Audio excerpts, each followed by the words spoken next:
ವಿಶ್ವದ ಸರ್ವಶ್ರೇಷ್ಠ ಮಹಾಕಾವ್ಯ ಮಹಾಭಾರತದ 18 ಪರ್ವಗಳ ಸಂಕ್ಷಿಪ್ತ ವಿವರಣೆ.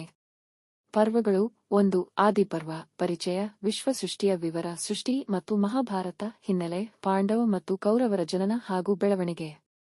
2. ಸಭಾಪರ್ವ ಆಸ್ಥಾನದ ಜೀವನ, ಪಗಡೆಯಾಟಿ, ಇಂದ್ರಪ್ರಸ್ಥ, ಪಾಂಡವರ ವನವಾಸ ಆರಂಭ. 3. ಅರಣ್ಯಕ ಪರ್ವ 12 ವರ್ಷದ ವನವಾಸ. 4. ವಿರಾಟ ಪರ್ವ ವಿರಾಟನ ಆಸ್ಥಾನದಲ್ಲಿ 1 ವರ್ಷದ ಅಜ್ಞಾತವಾಸ. 5. ಉದ್ಯೋಗ ಪರ್ವ ಯುದ್ಧದ ತಯಾರಿ.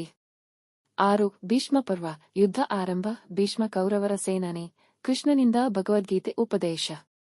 7. ದ್ರೋಣ ಪರ್ವ ಯುದ್ಧದ ಮುಂದುವರಿಕೆ, ದ್ರೋಣರ ಸೇನಾಧಿಪತ್ಯದಲ್ಲಿ. 8. ಕರ್ಣ ಪರ್ವ ಕರ್ಣನ ಸೇನಾಧಿಪತ್ಯ, ಕರ್ಣಾವಸಾನ. 9. ಶಲ್ಯ ಪರ್ವ ಶಲ್ಯನ ಸೇನಾಧಿಪತ್ಯ, 10. ಸೌಪ್ತಿಕ ಪರ್ವ ಅಶ್ವತ್ಥಾಮ ಪಾಂಡವರ ಮಕ್ಕಳನ್ನು ಕೊಲ್ಲುತ್ತಾನೆ. 11. ಸ್ತ್ರೀ ಪರ್ವ ಗಾಂಧಾರಿಯ ವಿಲಾಪ. 12. ಶಾಂತಿ ಪರ್ವ ಯುಧಿಷ್ಠಿರನ ಪಟ್ಟಾಭಿಷೇಕ, ಭೀಷ್ಮನಿಂದ ಸಲಹೆ. 13. ಅನುಶಾಸನ ಪರ್ವ ಭೀಷ್ಮನ ಕೊನೆಯ ಮಾತುಗಳು. 14. ಅಶ್ವಮೇಧಿಕ ಪರ್ವ ಯುಧಿಷ್ಠಿರನಿಂದ ಅಶ್ವಮೇಧ ಯಜ್ಞ. 15. ಆಶ್ರಮವಾಸಿಕ ಪರ್ವ ಧೃತರಾಷ್ಟ್ರ, ಗಾಂಧಾರಿ, ಕುಂತಿಯರ ಆಶ್ರಮವಾಸ, ಕೊನೆಗೆ ಮರಣ. 16. ಮೌಸಲ ಪರ್ವ ಯಾದವರಲ್ಲಿ ಕಲಹ, ಯಾದವಿ ಕಲಹ. 17. ಮಹಾಪ್ರಸ್ಥಾನಿಕ ಪರ್ವ ಪಾಂಡವರ ಮರಣದ ಮೊದಲ ಭಾಗ. 18. ಸ್ವರ್ಗಾರೋಹಣ ಪರ್ವ ಪಾಂಡವರ ಸ್ವರ್ಗಾರೋಹಣ.